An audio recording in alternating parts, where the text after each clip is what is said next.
Welcome to news alerts. Prakasam జిల్లాకు చెందిన ప్రముఖ వ్యాపారవేత్త మాజీ మంత్రి సిద్ధ రాఘవరావు వైసీపీకి రాజీనామా చేశారు. ఆయన తన రాజీనామా లేఖను పార్టీ అధ్యక్షుడు జగన్ కు పంపించారు. వ్యక్తిగత కారణాల వల్ల పార్టీకి రాజీనామా చేస్తున్నట్లు లేఖలో పేర్కొన్నారు. అంతకు మించి లేఖలో మరే విషయం ప్రస్తావించలేదు. సిద్ధ రాఘవరావు 2014లో టీడీపీ కూటమి గెలిచినప్పుడు చంద్రబాబు కేబినెట్ లో అటవీ శాఖ మంత్రిగా పనిచేశారు. ఆయన దర్శి నియోజకవర్గం నుంచి ఎమ్మెల్యేగా గెలుపొందారు.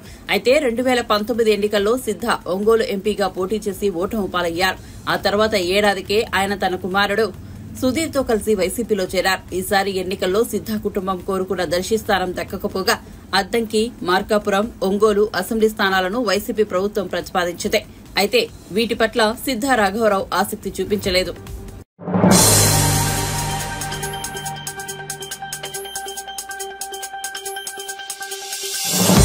సాలూరు నియోజకవర్గం నుంచి టీడీపీ ఎమ్మెల్యేగా విజయం సాధించిన గుమ్మిడి సంధ్యారాణిని మంత్రి పదవి వరించిన సంగతి తెలిసిందే. ఆమెకు మహిళా, శిశు సంక్షేమం, గిరిజన వ్యవహారాల శాఖలు అప్పగించారు. ఈ నేపథ్యంలో గుమ్మిడి సంధ్యారాణి ఏపీ సచివాలయంలోని తన ఛాంబర్లో మంత్రిగా బాధ్యతలు స్వీకరించారు. ఈ సందర్భంగా ఆమె మాట్లాడుతూ గిరిజన ఆశ్రమ పాఠశాలల్లో ఏఎన్ఎంలను నియమిస్తున్నామని అన్నారు. గిరిజన పాఠశాలలో డ్రాప్ అవుట్లను నివారిస్తామని చెప్పారు. ఐటీడీఏ, ఐసీడీఎస్ లను ప్రక్షాళన చేస్తున్నామని వివరించారు. అంగన్వాడీల సమస్యలు ఒక్కొక్కటిగా పరిష్కరిస్తామని వెల్లడించారు. సెక్రటేరియట్ 3వ బ్లాక్ లో బాధ్యతల్ని స్వీకరించారు. ఆమె మహిళా, శిశు సంక్షేమ శాఖతో పాటు గిరిజన సంక్షేమ శాఖ మంత్రిగా బాధ్యతలు చేపట్టారు. ప్రత్యేక పూజల అనంతరం తొలి ఫైల్ పై మంత్రి సంధ్యారాణి సంతకం చేశారు.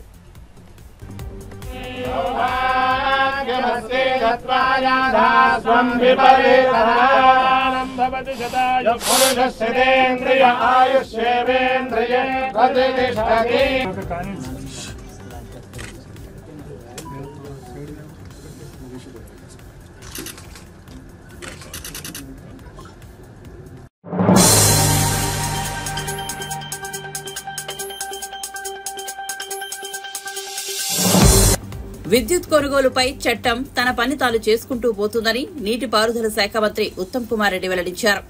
ఆంధ్రప్రదేశ్లో ఏర్పాటైన కొత్త ప్రభుత్వానికి శుభాకాంక్షలు తెలిపారు. తెలుగు రాష్ట్రాల మధ్య సత్సంబంధాలు ఉండాలని ఆకాంక్షించారు. కుటుంబ సభ్యులతో కలిసి తిరుమల శ్రీవారిని ఉత్తమ్ దర్శించుకున్నారు. తెలుగు జాతి సుఖ సంతోషాలతో ఉండాలని స్వామివారిని ప్రార్థించినట్లు తెలిపారు.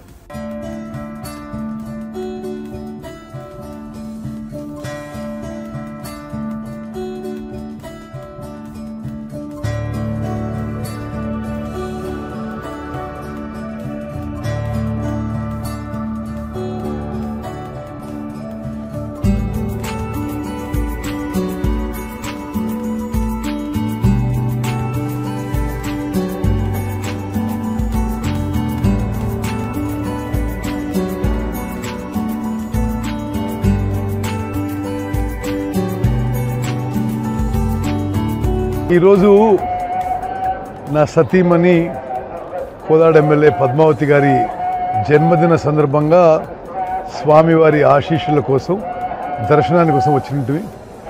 ఎప్పుడు తిరుపతి వచ్చినా చాలా సంతోషంగా మరి ఉంటుంది. నూతనంగా ఆంధ్రప్రదేశ్లో కొత్త ప్రభుత్వం ఏర్పడ్డది. వాళ్ళందరికీ మా శుభాకాంక్షలు, అభినందనలు. రెండు రాష్ట్రాల మధ్య మంచి సంబంధాలు ఉండాలని, తెలుగు జాతి రెండు రాష్ట్రాల్లో ప్రపంచవ్యాప్తంగా మరి మొత్తం కూడా అందరూ మంచిగా ఉండాలని, సుఖంగా, సంతోషంగా, ఆరోగ్యంగా ఉండాలని చెప్పి భగవంతుని ప్రార్థిస్తున్నాం.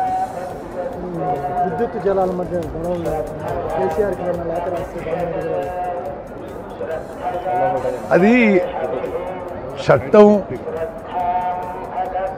చట్టం తన పని తను చేసుకుంటూ పోతుంది. మేము స్ట్రిక్ట్గా ఏ కమిషన్ వేసినా ఏమున్నా చట్టం, ధర్మం, న్యాయం పాటించే ముందుకు పోతున్నాం.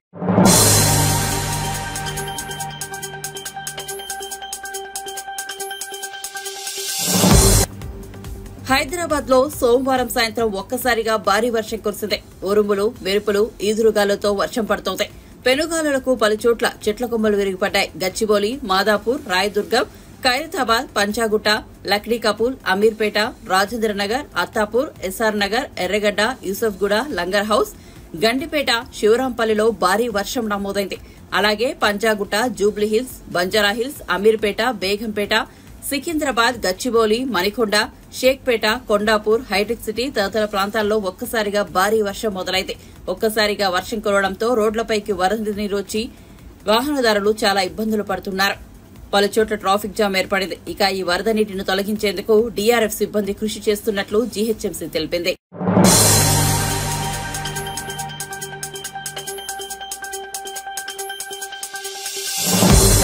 ఏపీలో టీడీపీ, జనసేన, బీజేపీ కూటమి అధికారంలోకి వచ్చిన సంగతి తెలిసిందే. ఈ నేపథ్యంలో ఏపీ నూతన అసెంబ్లీ తొలిసారి సమావేశం కానుంది. జూన్ 24 నుంచి ఏపీ అసెంబ్లీ సమావేశాలు జరగనున్నాయి. జూన్ 26తో ఈ సమావేశాలు ముగుస్తాయి. రాష్ట్రంలో ఎన్నికలు పూర్తయినందున నూతనంగా ఎన్నికైన ఎమ్మెల్యేలతో అసెంబ్లీలో గవర్నర్ ప్రమాణ స్వీకారం చేయించే కార్యక్రమం జరగాల్సి ఉంది. వాస్తవానికి ఏపీ అసెంబ్లీ సమావేశాలు జూన్ 19 నుంచి నిర్వహించాలని భావించారు. అయితే గవర్నర్ అబ్దుల్ నజీర్ బక్రీద్ సెలవుల్లో ఉండటంతో ఏపీ అసెంబ్లీ సమావేశాలను ఈ నెల 24 నుంచి జరపాలని నిర్ణయించారు. ఈ నెల 24న ప్రొటెం స్పీకర్ను ఎన్నుకుంటారు. అనంతరం కొత్త ఎమ్మెల్యేలతో ఆయన ప్రమాణ స్వీకారం చేస్తారు. కాగా ఏపీ అసెంబ్లీ కొత్త స్పీకర్ అయ్యన్న పాత్రుడు అంటూ వార్తల్లో ప్రచారం జరుగుతున్నాయి. డిప్యూటీ సీఎం పదవి జనసేనకు ఇస్తారని కూడా కథనాలు వస్తున్నాయి. వీటిపై కూటమి నుంచి ఎలాంటి ప్రకటన రాలేదు.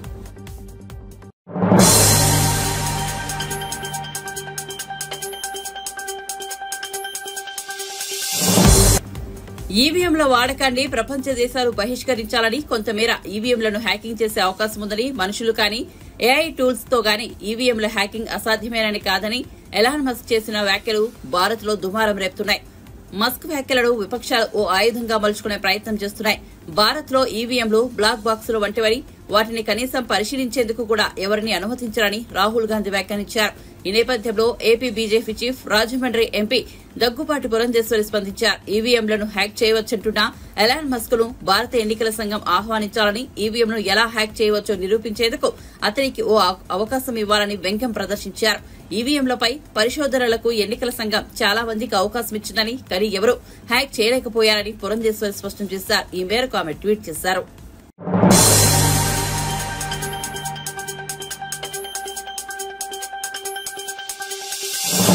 విశాఖ రిషికొండపై నిర్మితమైన భవనాల్లో ఏముందో బహిర్గతమైన నేపథ్యంలో బీజేపీ నేత, మాజీ ఎమ్మెల్యే బైరెడ్డి రాజశేఖర్ రెడ్డి ఆసక్తికర వ్యాఖ్యలు చేశారు. రిషికొండపై ఉన్న ఆ ప్యాలెసే జగన్ కు రాజకీయ సమాధి అని పేర్కొన్నారు. 2019 ఎన్నికల్లో ఇలాంటి నేతను ఎన్నుకున్నామా అని జగన్మోహన్ రెడ్డిని జనం చీకొడుతున్నారని అన్నారు. జగన్ మళ్లీ జనంలోకి వస్తా అంటున్నాడని, అదే జరిగితే జగన్ పై జనం చెప్పులు, బూట్లు వేస్తారని బైరెడ్డి స్పష్టం చేశారు. జగన్ తన గొయ్యిని తానే తవ్వుకున్నాడని విమర్శించారు. పేదల కోసం శ్రమించే నాయకులు చంద్రబాబు, నారా లోకేష్ అని బైరెడ్డి కొనియాడారు. వాలంటీర్ల వ్యవస్థపై కూటమి ప్రభుత్వం ఇంకా ఎలాంటి నిర్ణయం తీసుకోలేదని వెల్లడించారు. నందికొట్కూరులో పనిచేసే కొందరు వాలంటీర్లు ప్రభుత్వ పాఠశాలల్లో వంట చేసే ఉద్యోగాల పేరిట 1,00,000 చొప్పున వసూలు చేసినట్లు తెలిసిందని అన్నారు. ఇలాంటివి చంద్రబాబు ఏమాత్రం సహించరని బైరెడ్డి స్పష్టం చేశారు. కేవలం వాళ్ళ యొక్క పొగరుబోతుతనంతోనే వాళ్ళ గొయ్యి వాళ్ళు దవ్వుకున్నారు. పూర్తి ఈరోజు మనం చూస్తుంటే అన్ని పాస్బుక్ల మీద వాళ్ళ ఫోటోలే జగన్మోహన్ రెడ్డి. అదే రకంగా మరి సర్వే చేయించి దాని మీద రాళ్ళు బాతితే వాటి మీద కూడా ఆయన చివరకు నేను గ్రామాలలో తిరుగుతుంటే పిల్లలకు స్కూలు పిల్లలకు పెట్టే భోజనం దాంట్లో గుడ్డు ఇచ్చేటటువంటి ఆ ప్రోగ్రాం, ఆ గుడ్డు మీద కూడా జగన్మోహన్ రెడ్డి ఫోటో. ఏంటి? అందుకే ఆయనను ఈ రకంగా ఓడించారు. చూడండి, నిన్న రిషికొండ, ఆ రిషికొండ ప్యాలెసే ఆయన సమాధి. ఈరోజు అక్కడ ఏదో వింటుంటాం మనం, తాజ్మహల్ కట్టారు, ఎవరో నూర్జహాన్ చనిపోతే షాజహాన్ కట్టించాడు ఆమె మీద ప్రేమతో అని చెప్పి. ఈరోజు తనంతకు తాను సమాధి కానీకనే ఆ ప్యాలెస్ కట్టించుకుంది, రాజకీయ సమాధి. ఏది మన రిషికొండ. చిచి, అందరూ ప్రజలంతా చీకొడతా ఉన్నారు. ఎటువంటి వాడిని ఎన్నుకుంటేవిరా మనం, ఇటువంటి వాడిని ఏందా అని చీ అని వాళ్ళంతకు వాళ్ళే ప్రజలంతా చీకొట్టే పరిస్థితికి తెచ్చుకున్నాడు ఆయన. ఆయన ఏదో నేను మళ్ళీ తిరుగుతా అంటున్నాడు. నువ్వు తిరుగుతే ఆ రోజు నీకు కోడి కట్టి అని ఒకటి పెట్టివి, మళ్ళీ ఏదో గులకరాయితో కొట్టించుకొని మ్యాచ్ ఫిక్సింగ్ పెట్టుకుంటుంది. ఈసారి గులకరాలు కాదు, నీ మీద పడేది చెప్పులు, బూట్లు. అదే రకంగా మరి ఏం రాళ్ళు పడతాయో తెలియదు. అంతన దుర్మార్గము. ఏ రాచరికమా? రాజు నువ్వేమన్నా దాని నుంచి వచ్చింది నీకు రాచరికము? ప్రజలు ఎన్నుకోవాలా? ఆయన అంత ప్యాలెస్ కట్టా అంటే అది ఏదో ఇంకా మొత్తము అనౌన్స్ చేసేటట్టుగా ఉన్నాడు ఆయన. ఒకటేసారి నేనే రాజును, ఎవడు లేడు, ఎలక్షన్లు లేకపోతే ఎందుకు కట్టిస్తారా? ఎట్లా దుర్మార్గమైన చర్యలు ఈరోజు పతనానికి మరి అవి ఈరోజు ఆయన పతనం ఆయన్నే తెచ్చిపెట్టుకున్నారు. Yes, purchased problems. నాకు తెలిసి చెప్తున్నా, ఆయన గొయ్యి ఆయన్నే తవ్వుకొని దాంట్లో ఆయన్నే బూడ్చుకున్నాడు. ఓకే, అదంతా జగన్మోహన్ రెడ్డి గారి వ్యవహారం. స్థానికంగా 5 సంవత్సరాలు పరిపాలన చేసినటువంటి ఈ పరిపాలన అంతమైంది. ఇంకా పేదలు, బీద, బిక్కి అన్నటువంటి వారి బాగోగుల కోసరం, నిరుద్యోగుల బాగు కోసరం, రైతుల బాగు కోసరం, మరి బలహీన బడుగు వర్గాల బాగు కోసమే చంద్రబాబు నాయుడు, లోకేష్ గారు ఇద్దరు కూడాను మరి శ్రమిస్తారు. తప్పనిసరిగా వారికి న్యాయం జరిగేంత వరకు కూడా, ప్రతి కుటుంబానికి న్యాయం జరిగే వరకు ఊరుకున్నారు. కానీ ఒకటే నేను నా దృష్టికి వచ్చినది చెప్తున్నా, చంద్రబాబు నాయుడు గారి దృష్టికి కూడా తీసుకెళ్తాం తొందరలో. కొంతమంది నందికొట్కు నియోజకవర్గంలో ఇంకా వాలంటీర్ వ్యవస్థ అనేది ఏ రకంగా ఉంటుంది, ఏంటి పద్ధతి, ఎంతమంది ఉంటారు, అసలు ఉంటుందా లేదా అనేది కూడా తెలియకముందే నేను వాలంటీర్గా చేస్తాము అని ₹1,00,000 గుంజుకుంటున్నట్టుగా మనకు ఒక సమాచారం ప్రతి గ్రామం నుంచి వస్తూ ఉంది. ఈ తోలు తీస్తాం ఏమనుకుంటున్నారో మీరు పేదల దగ్గర ఈ రకంగా, పేదలకు రూల్ ప్రకారంగా చంద్రబాబు నాయుడు పరిపాలనలో ఏమి నిర్దేశిస్తారో దాని ప్రకారంగా జరగాల్సిందే. కానీ మీరు ఈ వంట వాళ్ళ పోస్టులు, వంట చేస్తారు స్కూళ్ళల్లో, వాళ్ళ పోస్టులకు డబ్బు గుంజుకోవడము, లేకపోతే వాలంటీర్లు ఒకరొకరి దగ్గర ₹1,00,000 గుంజుకోవడము, లేకపోతే పోస్ట్ వేపిస్తామని చెప్పి డబ్బులు గుంజుకోవడం, ఇది చేస్తే మీ తోలు తీసి ఉప్పు కారం పట్టించి కుట్లేస్తాం. చూడండి జాగ్రత్త. ఈ పేదల ప్రభుత్వం చంద్రబాబు నాయుడు గారికి ఏ రకమైన మచ్చ వచ్చినా ఒప్పుకునేది లేదు. అందుకే మేము ఇంతకాలము ఈ అవినీతి పరిపాలన మీద మేము యుద్ధం చేశాం. మరి తెలుగుదేశం పార్టీని గెలిపించుకున్నాం, ఈ దొంగనా కొడుకులను ఓడగొట్టినాం.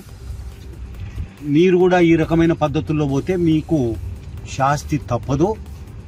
మీరేదో వాలంటీర్ పోస్టుకు ₹1,00,000 లేకపోతే ఇంకోటి గ్రామాలలో లిస్టు తయారు చేసుకొని చేస్తున్నట్టుగా తెలుస్తుంది. ఒప్పుకునే ప్రసక్తి లేదు. చంద్రబాబు నాయుడు గారు అసలు ఒప్పుకోరు దీనికి. అవినీతి లేనటువంటి పరిపాలన ఇవ్వాలనే మేమంతా కూడా, అది ఎక్కడైనా కానీ ఆంధ్రప్రదేశ్లో లేకపోతే నంద్యాల పార్లమెంటులో ఎక్కడైనా దానికోసమే కృషి చేస్తాం, శ్రమిస్తాం తప్ప ఇంకోటి కాదు. ఈ రకంగా వసూళ్లకు పాల్పడితే మాత్రం ఈ తోలు తీసేది ఖాయమని చెప్పి తెలుస్తుంది.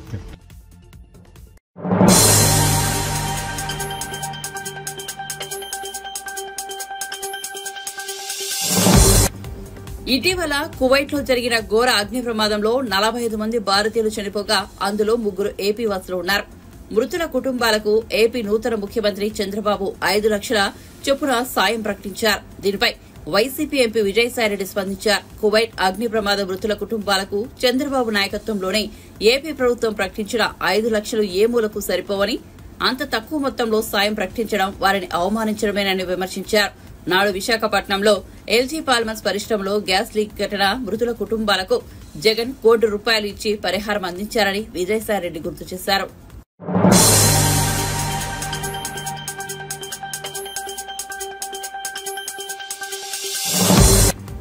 తెలంగాణలో భారీ ఎత్తున ఐపీఎస్లకు స్థానచలనం కలిగితే ఒకేసారి 28 మంది ఐపీఎస్ అధికారులను కాంగ్రెస్ ప్రభుత్వం బదిలీ చేసింది. ఈ మేరకు ఉత్తర్వులు జారీ చేసింది. సిఐడి ఎస్పీగా విశ్వజిత్ కంపాటి, హైదరాబాద్ ట్రాఫిక్ డీజీపీగా రాహుల్ హెగ్డే, ఏసీబీ జేడీగా రితిరాజ్లను నియమించారు.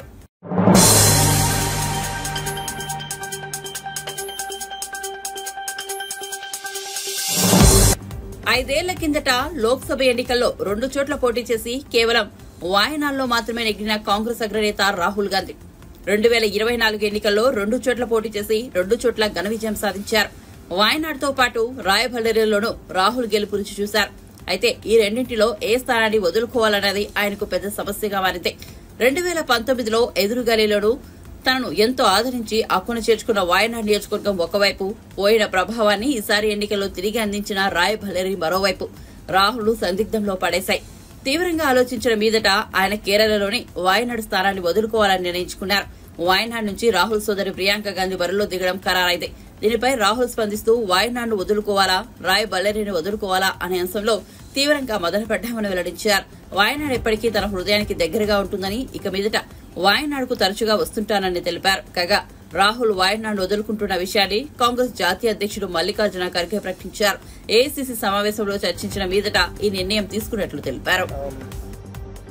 मेरा रायबरेली से और वायनाड से इमोशनल कनेक्शन है. पिछले 5 सालों में मैं वायनाड का एमपी था और वायनाड के सब लोगों ने, हर पार्टी के लोगों ने प्यार दिया,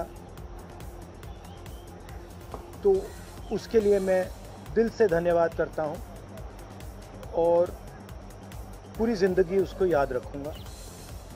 प्रियंका वायनाड से चुनाव लड़ेगी, मगर मैं भी पीरियोडिकली वायनाड जाऊंगा और जो वायदे हमने वायनाड को किए थे उनको हम पूरा करेंगे.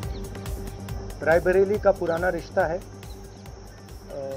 काफ़ी खुशी हो रही है कि मैं उनको फिर से रिप्रेजेंट करूंगा, मगर आसान निर्णय नहीं था, मुश्किल निर्णय था क्योंकि जुड़ाव दोनों के साथ. सो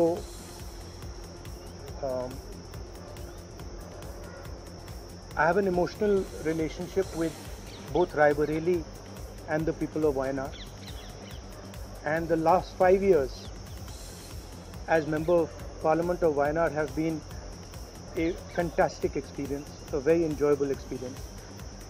The people of Wayanad stood with me, the people of Wayanad gave me love and affection, every single person, regardless of party.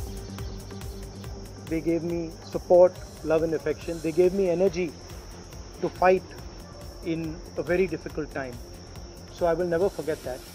I want everyone in Wayanad to know that Priyanka is going to fight the election in Wayanad, but I am going to be a frequent visitor to Wayanad, and I am going to be available to the people of Wayanad, and the commitments that I have made, we will stand by them and we will try and deliver all those commitments.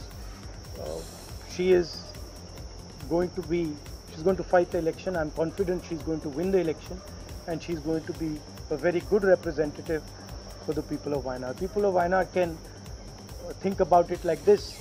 You have now 2 members of parliament. One is my sister and one is me, and my doors are always open for you throughout the rest of my life, and I love every single person in Wayanad. Thank you.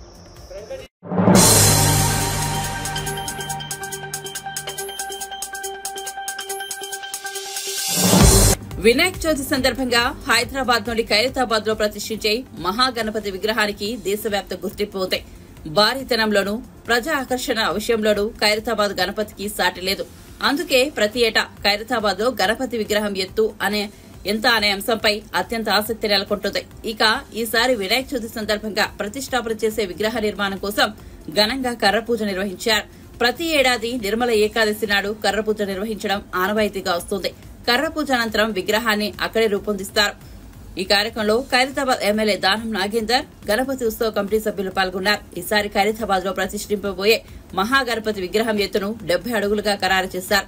దీనిపై దానం నాగేందర్ స్పందిస్తూ గణేష్ చతుర్థి ఉత్సవాలను ఈసారి ఘనంగా నిర్వహిస్తామని, భక్తులకు ఎలాంటి లోటు రానివ్వమని స్పష్టం చేశారు. పోలీస్ భద్రత పెంచాలన్న విషయాన్ని సీఎం రేవంత్ రెడ్డికి వివరిస్తామని వెల్లడించారు.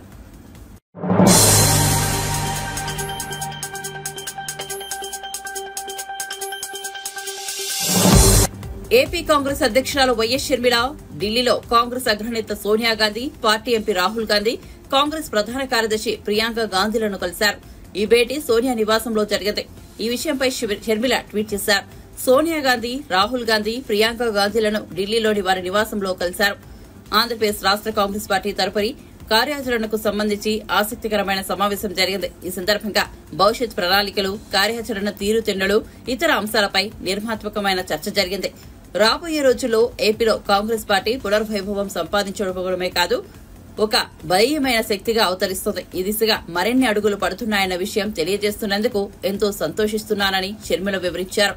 గాంధీల కుటుంబంతో తన భేటీకి సంబంధించిన ఫోటోను కూడా షర్మిల పంచుకున్నారు.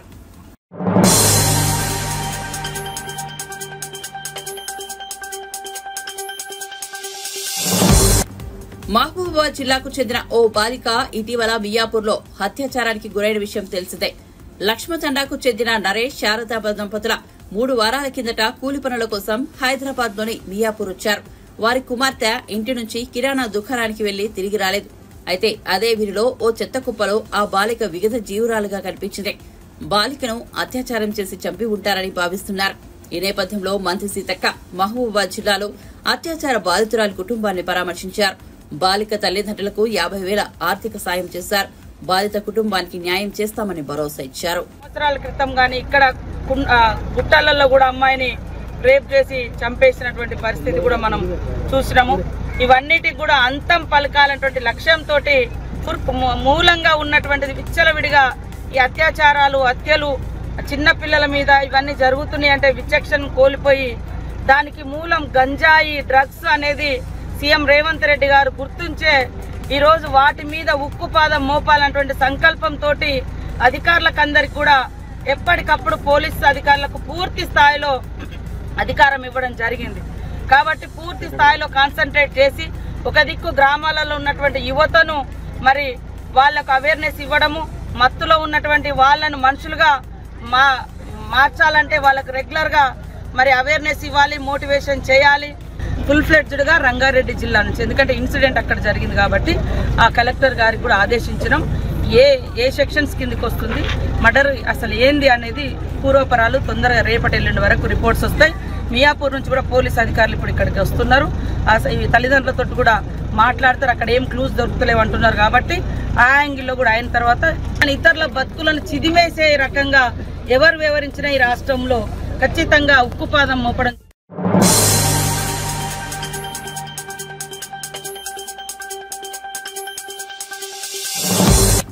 తిరుమలలో సెప్టెంబర్ నెలకు సంబంధించి ఆర్జిత సేవా టికెట్ల కోటాను టీటీడీ విడుదల చేయనుంది.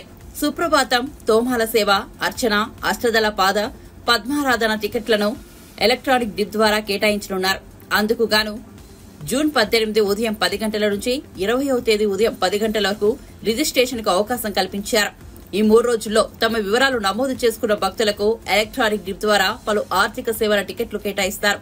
ఎలక్ట్రానిక్ డిప్ లో ఆర్జిత సేవా టికెట్లు పొందిన వారు జూన్ 20వ తేదీ మధ్యాహ్నం 12 గంటల నుంచి 22వ తేదీ మధ్యాహ్నం 12 గంటల వరకు నిర్దేశిత నగదు చెల్లించి టికెట్లను ఖరారు చేసుకోవాల్సి ఉంటుంది. ఇక కళ్యాణం, ఊంజల్ సేవ, ఆర్జిత బ్రహ్మోత్సవం, దీపాలంకరణ సేవా టికెట్లను ఈ నెల 21వ తేదీ నుంచి ఉదయం 10 గంటల నుంచి విడుదల చేస్తారు. ఇక కళ్యాణం, ఊంజల్ సేవ, ఆర్జిత బ్రహ్మోత్సవం, దీపాలంకరణ సేవల్లో వర్చువల్ గా పాల్గొనే భక్తుల కోసం జూన్ 21 మధ్యాహ్నం 3 గంటలకు కోటా విడుదల చేయనున్నారు. అంగ ప్రదక్షిణం టికెట్లను జూన్ 22న ఉదయం 10 గంటలకు విడుదల చేస్తారు. అదే రోజున మధ్యాహ్నం 3 గంటలకు సీనియర్ సిటిజన్లు, దివ్యాంగులకు ప్రత్యేక ప్రవేశ దర్శనం కోసం టికెట్లు విడుదల చేస్తారు. 300 రూపాయల ప్రత్యేక ప్రవేశ దర్శన టికెట్లను జూన్ 24వ తేదీ ఉదయం 10 గంటలకు విడుదల చేస్తారు. తిరుపతి, తిరుమలలో బస చేయడం కోసం జూన్ 24వ తేదీ మధ్యాహ్నం 3 గంటలలోపు కోటా విడుదల చేస్తారు. ఈ టికెట్లను ఆన్లైన్లో టీటీడీ దేవస్థానం .ap.government.in ద్వారా బుక్ చేసుకోవాల్సి ఉంటుందని టీటీడీ ఒక ప్రకటనలో తెలిపింది.